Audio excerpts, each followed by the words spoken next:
तहरीक तहफ़्फ़ुज़ ज़हीनी पाकिस्तान की तरफ से हम मुबारकबाद पेश करते हैं और ये हमारी जो जद्दोजहद है आइन की बहाली के लिए ये जारी रहेगी। अब मैं खान साहब के वकील खालिद यूसुफ चौधरी साहब को मुल्तमिस हूँ उनसे कि वो केस के मेरिट के ऊपर आप लोगों से इमरान तेरे जान निसार बेशुमार बेशुमार, इमरान तेरे जान निसार बेशुमार बेशुमार, इमरान तेरी जीत इंशाअल्लाह इंशाअल्लाह इंशाअल्लाह। बिस्मिल्लाहिर्रहमानिर्रहीम।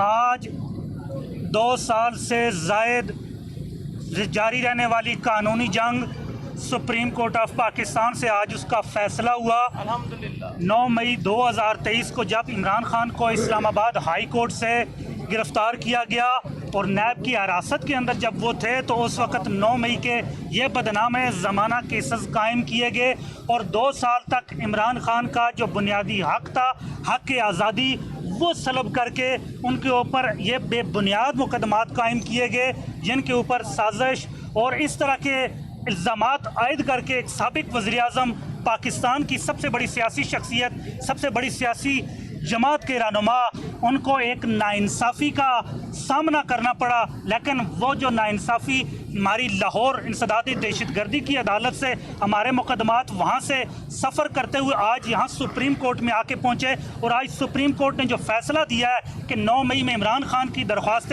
ज़मानत को मंजूर किया। जो 9 मई में इमरान खान साहब के ऊपर जो इल्ज़ामात लगाए गए उन बेबुनियाद झूठे मुकदमात के अंदर जिस तरह के जो दहशतगर्दी के इल्ज़ामात लगाए गए, एक साबिक़ वज़ीर-ए-आज़म के ऊपर साजिश के इल्ज़ामात लगाए गए, सबसे बड़ी सियासी जमात के रहनुमा के ऊपर, वो आज यहाँ सुप्रीम कोर्ट ऑफ पाकिस्तान से वो बयानिया भी दफन हो गया, वो मुकदमात भी दफन हो गए। गो कि ये ज़मानत का फ़ैसला है, अभी ट्रायल होना बाकी है, बाकी अभी केस का अदालत के अंदर चलना बाकी है। लेकिन ये जिस तरह सुप्रीम कोर्ट ने आज इसको फ़ैसला दिया है तो उससे ये बिल्कुल वाज़िया हो गया कि इमरान खान मासूम है, वो बेगुनाह हैं, उनके ख़िलाफ़ ये केस कायम हो ही नहीं सकते। उस वक़्त हालांकि इमरान खान ख़ुद जेल के नैब की हिरासत के अंदर मौजूद है, उनके ऊपर साजिश का इल्ज़ाम लगाया गया।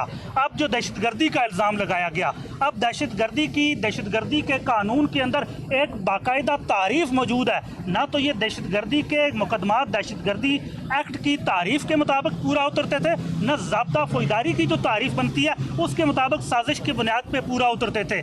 लेकिन चूँकि एक सियासी इंतकाम का निशाना बनाएगा साबिक़ वज़ीर-ए-आज़म इमरान खान साहब को, मकसद था उनको जेल के अंदर रखना, मकसद था उनका हक तलफ करना, मकसद था उनको दबाव के अंदर लाना। लेकिन आज सुप्रीम कोर्ट से ये फैसला आ गया कि इमरान खान की 9 मई के मुकदमात के अंदर दरख्वास्त ज़मानतें मंजूर हो चुकी हैं। 9 मई के तमाम मुकदमात के अंदर इमरान खान की ज़मानतें मंजूर हैं। इस वक्त इमरान खान 9 मई के मुकदमात में बाइज़्ज़त तौर पर ज़मानत पर मौजूद है। इस वक्त एक और जो झूठा केस है, एक बेबुनियाद केस कायम किया गया एक साबिक़ वज़ीर-ए-आज़म पे, एक तालीमी अदारा कायम करने के जुर्म के अंदर अलकादर केस, वो केस उसकी अभी हियरिंग होना बाकी है। उसकी दरख्वास्त ज़मानत 7 महीने से इस्लामाबाद हाई कोर्ट के अंदर पेंडिंग पड़ी हुई है, जो कि एक जुडिशल पॉलिसी के मुताबिक जिसको जल्द अज जल्द समाअत के लिए मुकर्रर किया जाना चाहिए था, लेकिन वो अभी तक नहीं की गई।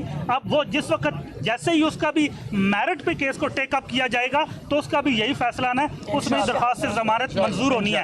इंशाअल्लाह जब भी अदालतें मेरिट के ऊपर केस को टेकअप करेंगी तो यही फैसले आएंगे। इमरान खान इसी तरह ज़मानत पर रिहा भी होंगे और बरी भी होंगे। सबसे अहम बात, आइन के मुताबिक और कानून के मुताबिक अगर फैसले किए जाएं तो इमरान खान ने बाहर आना उनका यकीनी है। जी, कौमी डायलॉग का जिक्र किया गया था अपोजिशन इत्तेहाद के सरबराह की जानिब से, आप तर्जमान हैं अपोजिशन इत्तेहाद के, ये बताइए कौमी डायलॉग का मतलब तो पूरी कौम के जमातों को शामिल किया जाता है, चाहे वो नून लीग हो या पीपल्स पार्टी की हैसियत कौम इख्तलाफात के बावजूद, क्या उस पर भी कोई मशावरत हो रही है? इसका मतलब क्या है, क्लियर कर दें। देखिए, नेशनल डायलॉग का जो एलामिया में हमने जारी किया था, जो हमारी APC हुई थी 2 रोज़ा, तो हमने यही तजवीज़ की थी कि पाकिस्तान की तमाम सियासी क़ुव्वतें एक मिनिमम एजेंडे के ऊपर, जिसमें आइन की सरबुलंदी, कानून की अमलदारी शामिल हो, उस पर इकट्ठा करके पाकिस्तान को इन हमाजहत बहरानों से निकाले जिसमें इस वक्त पाकिस्तान गिरा हुआ है।